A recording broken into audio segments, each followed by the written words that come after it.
Hi everybody, so today we're going to rehome the Oceano Sazamai, the Brazilian Blue Violet.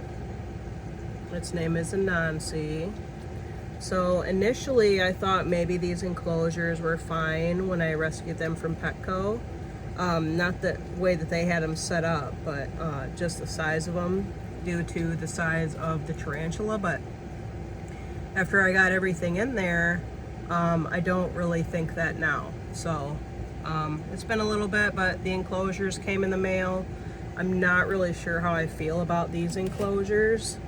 You can get these on Temu or Amazon or whatever, and I mean, it says they're acrylic. I don't believe that they're acrylic, and the lid makes like these horrible fork on a plate sounds. So I'll subject you to it once, maybe twice at the end of the video, but yeah, so when it first went in there, that's about how it feels. That's what it sounds like.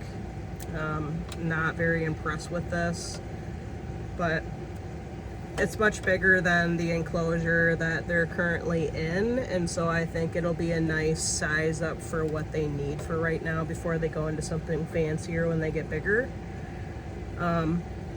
So we're going to set up a bioactive enclosure. That's what we like to do here. So bear with me. Kind of struggling today. A lot of particles in the air. Hope everybody else is doing okay with that. But with that, we're going to get started. So we've got some Repti soil, and usually I mix it with some coconut fiber, just to kind of hold that moisture better. But I'm really on top of misting them and giving them water and stuff like that, so I'm not really too worried about it. Plus I've got some moss, so it's not really that big of a deal. It also helps hold their burrows better, but that's why I just kind of like to pack it, so we're not really too worried about that. So we're just going to add some of that in there.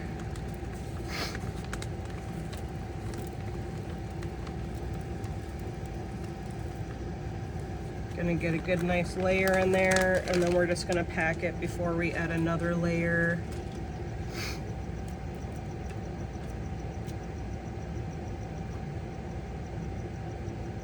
Another good thing to do for moisture loving species is to kind of like add a little bit of sphagnum moss in between the layers of dirt before you add on the extra layer. You just throw some in there and kind of pack it down. We're not going to do that today. I think it'll be fine. She's going to get plenty of moss on top.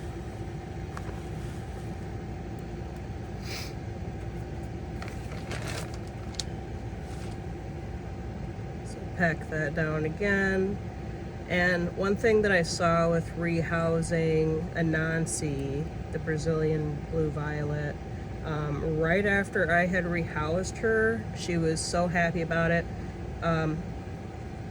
She ended up completely digging out the pre-made burrow I made her, buried her water bowl, and just had everything thrown all over.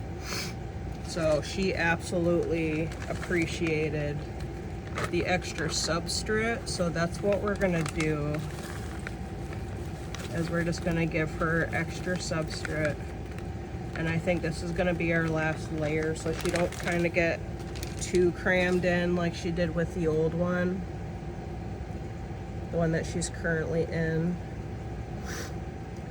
So we're gonna move that around and kind of pack it down.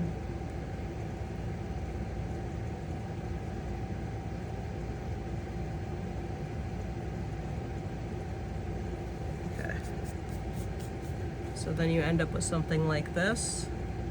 It's just a few layers packed down. So now we're gonna add in this chunk of frog moss that I've got left over from another rehouse.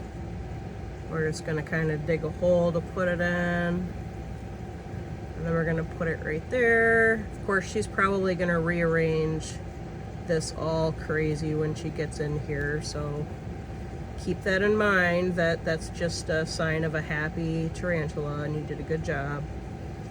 Might not be the prettiest looking after they get done with it, but to them it's their home, so they're happy about it. So that's what matters. Excuse me. So now we've got this cork bark. Got this cork bark here, and we're going to use that to make a little pre-made tunnel. So we're going to put it, let's see, which way is front opening? Okay, so it's going to come this way. So we want it kind of in the back here.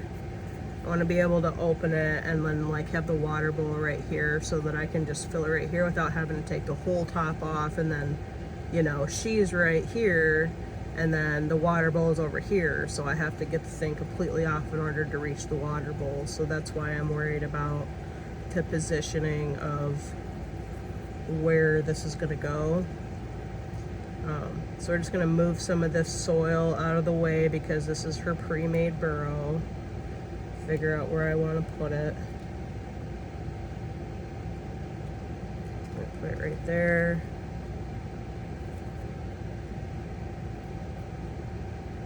I'll show you guys here when I'm done with this.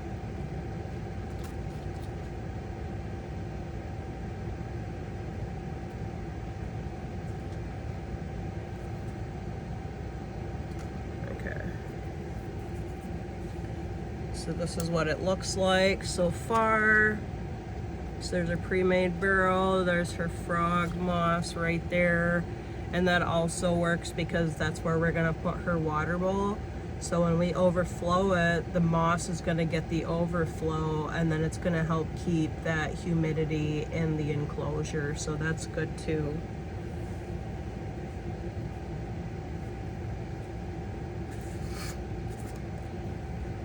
So these are Josh's Frog springtails.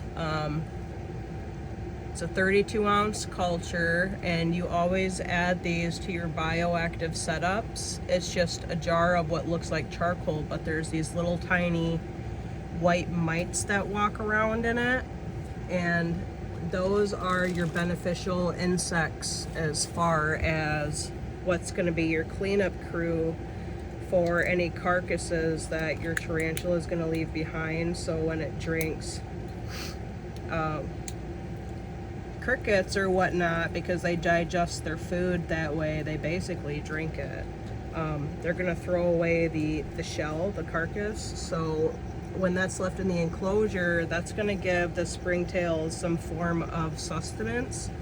We're also going to pour in a few pieces of this charcoal with it to leave in there for the springtails. That's why there's so much missing out of here, because that's what I do with every enclosure. But just everything that the tarantula throws away, them springtails are going to be more than happy to clean up. Trust me, they're not going to be calling you complaining about it. They're going to be very happy. I've seen a lot of times where the messes will just completely disappear because the springtails just completely took care of everything. And so it makes a lot less work for you. It helps with the break out of mold and stuff too. A lot of mold will start because there's carcasses in there, so they're just a good thing to have in there. Another good thing to have in there is dwarf white isopods, mainly because the bigger size ones, like the wild type that you find outside, number one, those could carry parasites that could harm your tarantula if they come from outside, but also any other things like, you know, dairy cow are the worst for tarantula enclosures. I mean, the rubber duckies are cute and everything, but anything like that that's not the dwarf, they will not do good with your tarantula. I mean, some people have luck. I've had luck in the past before I knew that I shouldn't do that. But basically, when them things run out of food, your tarantula is a source of protein, and they are more than likely to harm your tarantula if they're hungry, if you're not kind of keeping up on, you know, the decaying matter in there and stuff. I mean, and if you don't have a bioactive enclosure at all, you don't have any live plants in there, you don't have any active dirt, you don't have any moss or leaf litter or anything in there like that, and then you just throw some isopods in there with the tarantula, then what you're doing is you're basically creating no backup food source for your isopods that could harm your tarantula. And so what are they going to do? They're going to go for the next protein source that's available, which is going to be your tarantula. I mean, so always dwarf. If you're going to have isopods in there, do dwarf. I don't have any available today on that either, so we're not going to do that today. But just so you guys are aware of what isopods to use. And speaking of leaf litter, I'm going to go grab some of that.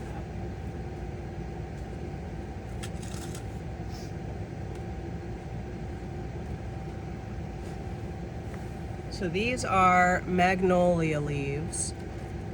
My shipment of oak leaf litter is on its way today, so for today we're using magnolia. And I know it's huge, it's the same size as the enclosure, but what we're gonna do is we're just gonna kind of break it up.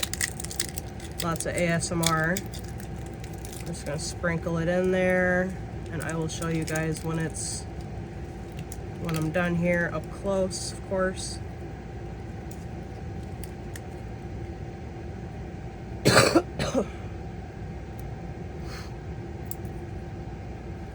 Get those out of her burrow. I don't think she's gonna like that very much. So when you have isopods, this also is going to create shelter for the dwarf white isopods, dwarf blue, or whatever it is that you get. That's going to create shelter for them, so that they're less likely to be eaten by your tarantula as well. These are really good to have, but as these break down, your springtails and your isopods are going to find their source of food in them if it were otherwise scarce, so it's just a good thing to have. I've got another piece of cork bark. It's kind of a weird piece, I don't know what to do with. I think we're just gonna kind of add this in here so that she's got a little bit of sturdiness to her burrow. Just to kind of give her some added support with her burrow, since I am not using coconut fiber today. It's the thing about shipping around or just after the holidays, is just everything slows down, and then you've still got work to do. So you make it work and you just kind of critique where needed. So here's what we're looking at.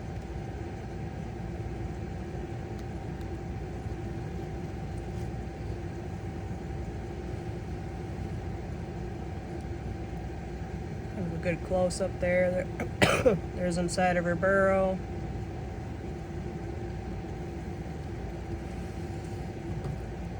Okay.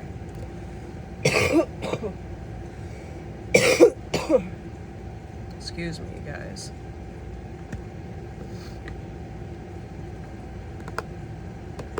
All right. So here we go. Here comes the ginger part.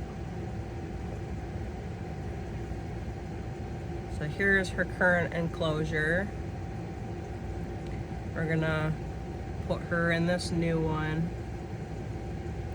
Take out some of this moss that's in here. And of course we're gonna recycle it. We're gonna put it on top of her hide, just like she had in this one. And that is really gonna hold in the humidity.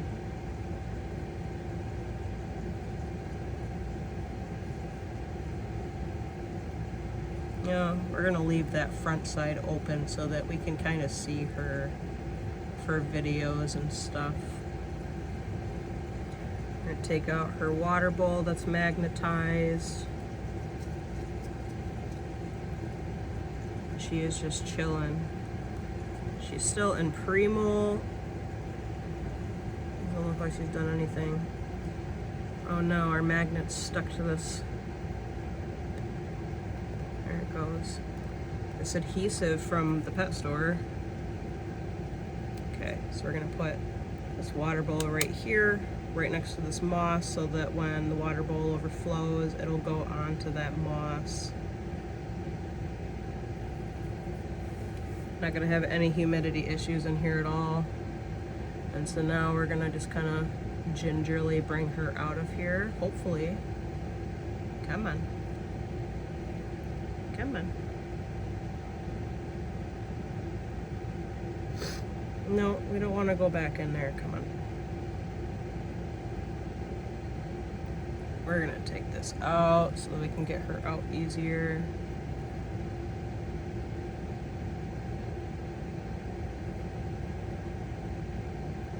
Just gonna coax her onto her hand. Come on. This is really kind of difficult to do in these smaller enclosures. There's not a lot of room to put your hand. But you just kind of touch their back legs and then they'll just kind of slowly walk up onto your hand. Just kicking a few hairs, but we're good. So there she is. There is our beautiful Brazilian blue violet. Putting on a show as always. Absolute gorgeous girl or boy or whatever they are right now. So now we're just gonna hopefully put her down right in front of her burrow so that she knows where to go.